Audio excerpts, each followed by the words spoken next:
Le président de la République regagne Nouakchott en provenance des lieux saints après avoir accompli les rites du Hajj.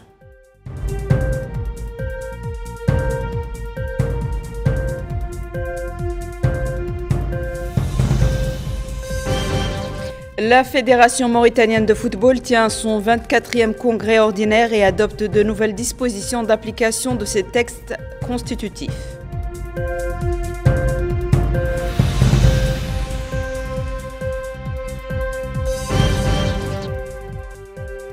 L'Institut pédagogique national organise un atelier sur l'utilisation de l'intelligence artificielle dans l'élaboration des manuels scolaires.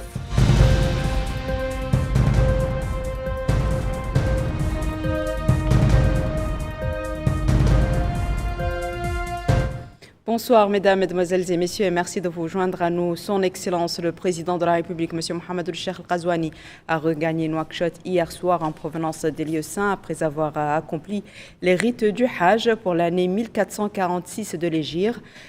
Son Excellence le Président de la République a été accueilli à l'aéroport international de Nouakchott-Oumoutounsi par son Excellence le Premier ministre El-Mokhtar El-Djaï en compagnie de plusieurs membres du gouvernement, du chef du cabinet du Président de la République, du Wali de Nouakchott-Ouest. Son Excellence le Président de la République était accompagné d'une importante délégation comprenant Dr Mariam Mtedda, Première Dame, M. Nani El-Chrouqa, ministre chargé du cabinet du Président de la République, M. Ahmed El-Badi Ahmed, conseiller à la présidence de la République, et M. Hassan El-Ahmed, directeur général du protocole d'État.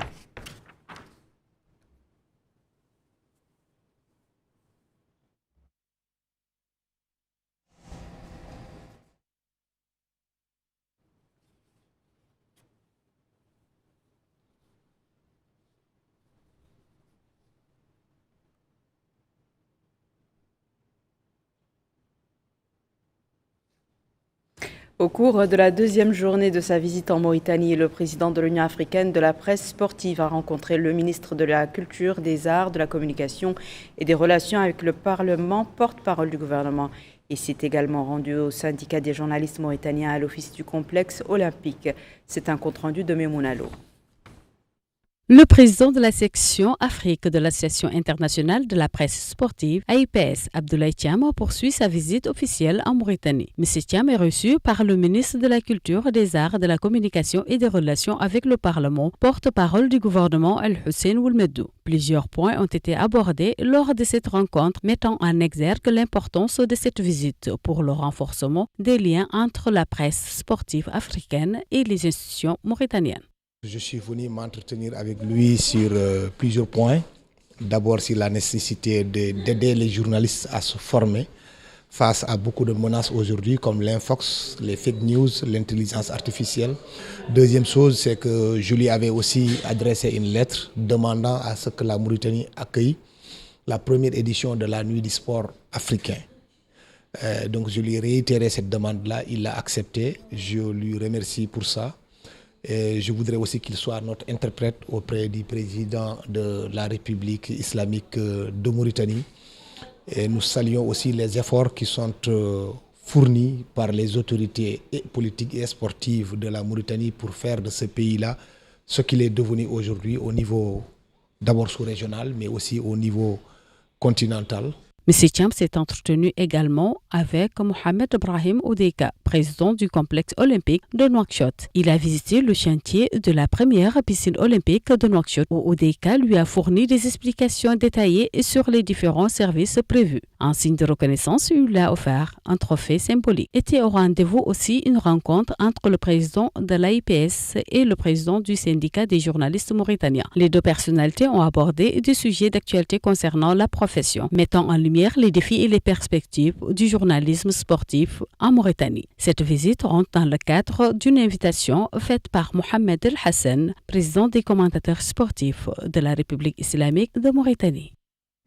La Fédération mauritanienne de football a tenu aujourd'hui à Nouakchott son 24e congrès ordinaire au cours duquel elle a adopté les nouvelles dispositions de ses textes constitutifs ratifiés lors de la précédente Assemblée générale. Les congressistes ont également décidé d'ajouter 3 nouveaux membres au Conseil de la Fédération et approuver les rapports financiers et administratifs de l'instance sportive. Bokar Baylaba.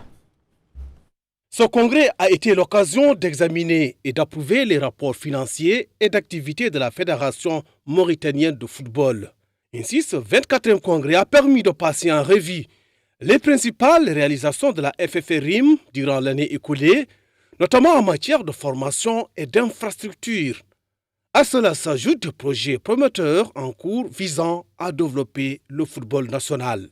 Cette année aussi a connu la nomination du nouveau sélectionneur national en la personne de Aritz Lopez Garay, qui a été nommé par le conseil de la fédération, et à la place du coach Amir Abdou, qu'on remercie pour l'excellent travail qu'il a effectué.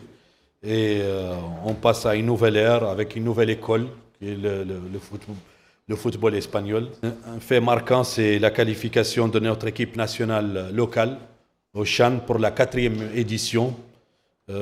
C'est énorme. Ça démontre que notre championnat est en bonne santé, que notre football se porte bien, parce que c'est le réel baromètre du football d'un pays, c'est son équipe locale.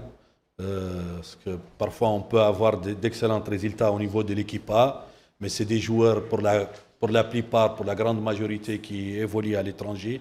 Une autre grande fierté de notre football et de nos équipes nationales, c'est notre équipe nationale de beach soccer, qui a été vice-champion d'Afrique cette année, en jouant la finale de la Coupe d'Afrique contre le Sénégal en Égypte, après avoir éliminé le Maroc en demi-finale et après avoir battu plusieurs autres équipes. L'élection du premier Mauritanien de l'histoire à accéder au Conseil de la FIFA, la plus haute instance exécutive du football mondial, a été aussi saluée à sa juste valeur. Nous, membres du Congrès de la FFRIM, réunis le 10 juin 2025, à l'occasion de la tenue du 24e Congrès de la FFRIM, saluons l'élection du président de la FFRIM, M. Ahmed Yahya, au poste de membre du Conseil de la FIFA au cours de la 14e Assemblée générale de la CAF, tenue le 12 mars 2025 au Caire.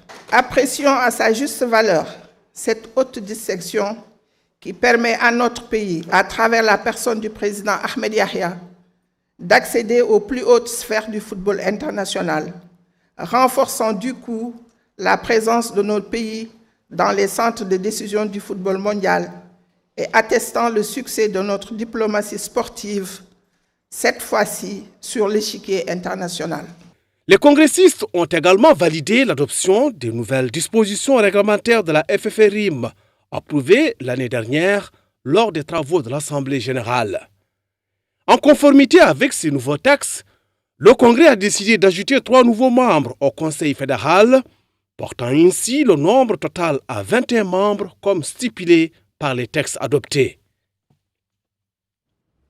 Démarrage aujourd'hui à Nouakchott d'un atelier sur l'utilisation de l'intelligence artificielle dans l'élaboration des manuels scolaires organisé par l'Institut pédagogique national IPN en collaboration avec le ministère de la Transformation numérique et de la modernisation de l'administration.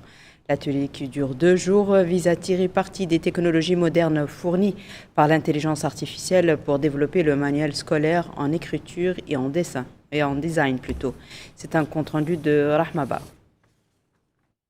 Organisé par l'Institut pédagogique national en partenariat avec le ministère de la Transformation numérique, cet atelier de 2 jours vise à intégrer l'IA dans l'écriture, la mise en page et la conception des manuels scolaires.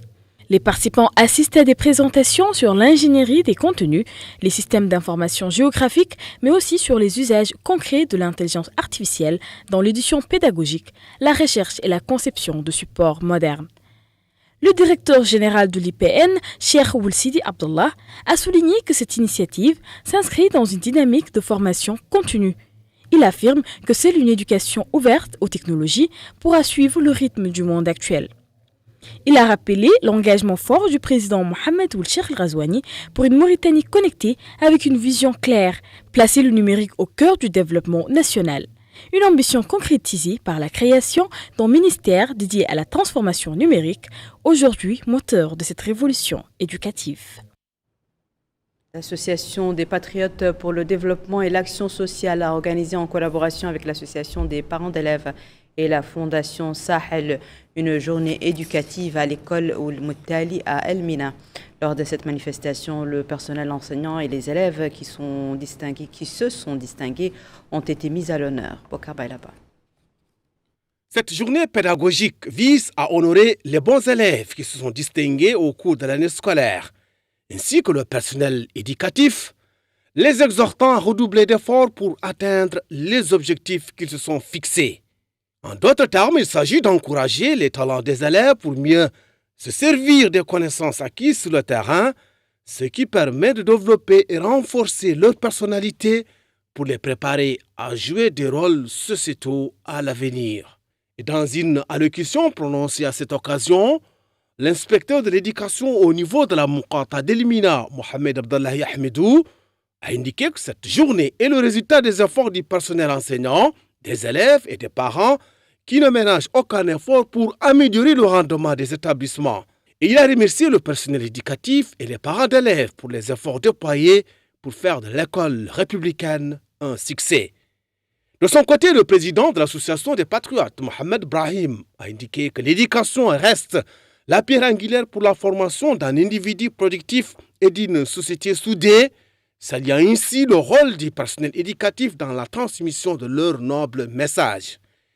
D'autres intervenants se sont relayés pour appeler les élèves et les parents d'élèves à redoubler d'efforts pour suivre le rythme de l'école républicaine pour obtenir des résultats satisfaisants dans les compétitions nationales, croyant en la nécessité de construire un État inclusif qui accueille tous ses enfants.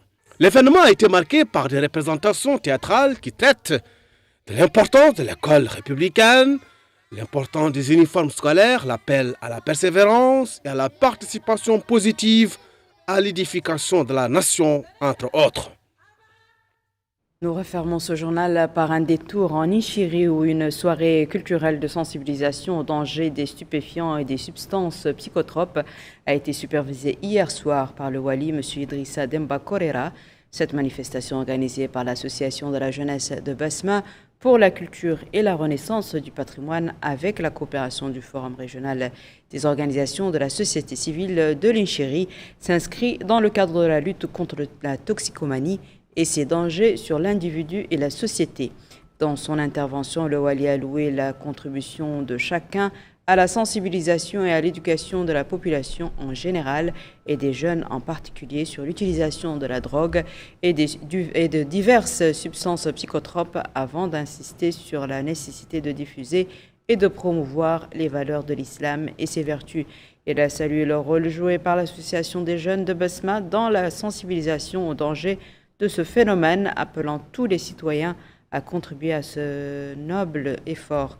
De son côté, la présidente de Basma, Mme Fatima Tcheibani, a indiqué que cette manifestation vise à sensibiliser au danger des drogues et des substances psychotropes qui sont devenues un véritable danger, appelant tous les parents et leaders d'opinion à contribuer au processus de sensibilisation pour lutter contre les dangers de ce fléau.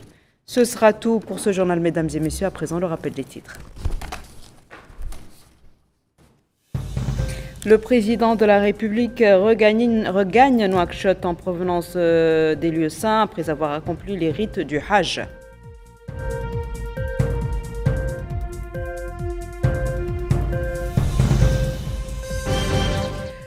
La Fédération mauritanienne de football tient son 24e congrès ordinaire et adopte de nouvelles dispositions d'application de ses textes constitutifs.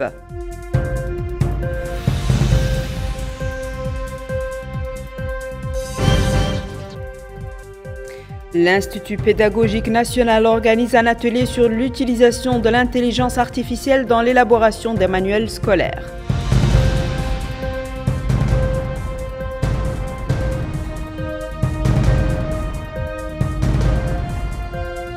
C'est la fin de ce journal, mesdames et messieurs. Merci à vous de nous avoir suivis. Merci de votre fidélité. À très bientôt, Inch'Allah.